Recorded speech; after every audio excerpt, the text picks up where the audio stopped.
This is VOA News. Via remote, I'm Marissa Milton. Ethiopia's government on Monday declared an immediate unilateral ceasefire in its Tigray region after nearly 8 months of deadly conflict and as hundreds of thousands of people face the world's worst famine crisis in a decade.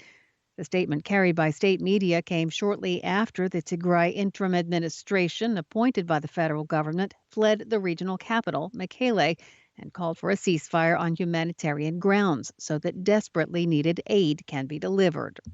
The government said the ceasefire, quote, will enable farmers to till their land, aid groups to operate without any military movement around, and engage with remnants of Tigray's former ruling party who seek peace.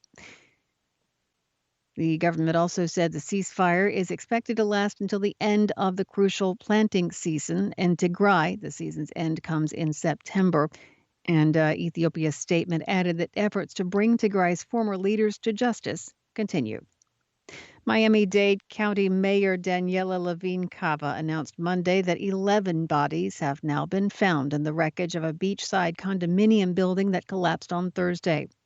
Officials say 150 people are still missing as emergency workers sift through the rubble of the 12-story Champlain Towers high-rise. Workers are using rescue dogs and sonar to look for survivors. Asked why the process is going so slowly, Miami-Dade Fire Rescue Assistant Ray Jadala said that searching the wreckage is not simply a matter of moving large slabs of material, but instead going through pulverized concrete. He said much of the search is conducted by hand, and every time material is moved, other material falls into its place. You can follow that story at our website, voanews.com. You're listening to VOA News. 3 separate hearings on criminal charges involving deposed Myanmar leader Aung San Suu Kyi took place on Monday in the capital, Naypyidaw. The 76-year-old Suu Kyi has been detained since February 1st. That's when her civilian government was overthrown nearly 3 months after her National League for Democracy party scored a landslide electoral victory. Suu Kyi's lawyer told journalists that the first hearing involved charges she violated the country's national natural disaster management law for breaking COVID-19 restrictions while campaigning during last year's parliamentary election.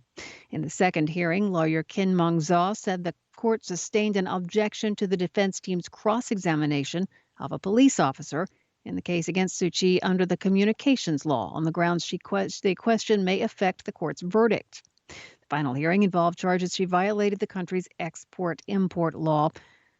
Kin Mong Zaw said the hearings have been adjourned until next Monday, July 5th.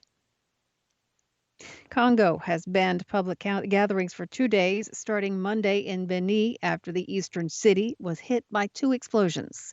Authorities said a suicide bomber detonated his explosives at a busy intersection in Beni on Sunday. The bomb didn't kill any civilians, but the government closed major gathering spaces for 2 days and imposed restrictions on public meetings as a precaution against further explosions. The same day that the explosives were detonated at that busy intersection, another explosion rocked a Catholic church.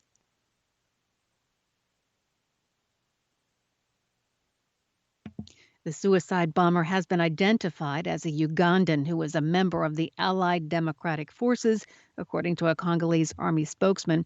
The suicide bombing was the first such attack in Beni. The longtime ADF rebel group has, in the past few years, pledged allegiance to the Islamic State. This is the third attack in 2021 on a religious target, according to military and government authorities. 2 imams were killed by ADF rebels earlier this year. The Kremlin on Monday strongly rejected claims that Russian military instructors in the Central African Republic have been involved in killing civilians and looting homes. During a heated discussion at the UN Security Council last week, the United States, Britain, and France accused Russian military contractors of committing human rights abuses in the conflict-stricken country. On Sunday, the New York Times cited a report to the Security Council that accused the Russians of killing civilians and looting homes during fighting earlier this year. The mineral-rich Central African Republic has faced deadly interreligious and intercommunal fighting since 2013. Via remote, I'm Marissa Melton. This is VOA News.